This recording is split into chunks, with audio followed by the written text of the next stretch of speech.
Keessummoota kabaja keenya baga nagaan nu dhuftan. Ayyee baga nagaan nu hiddeessinillee. Isa keenya faana maqaa keessan faana ibsachuu ol bara. Taaniti.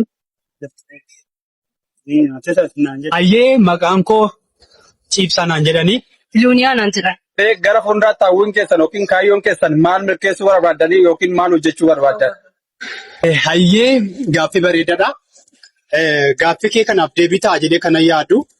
Ani akka nam tokkotti yookiin immoo akka nama dhuunfaa tokkotti wanta milkeessu yookaan immoo wanta kanaan nan milkaa'a jedhee yaadu.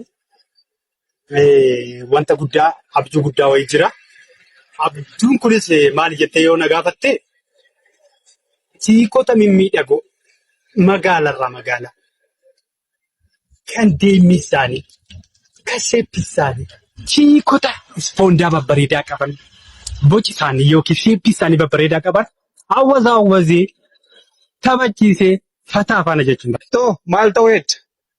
Ani gara fuulduraatti Araadaa Finfinnee ta'uu barbaada. Hawwiin kiyyaallee sana.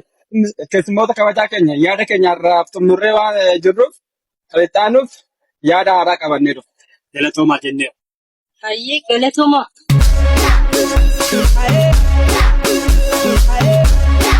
Ani ammaa kaasee hojii kiyya jalqabeera jechuudha.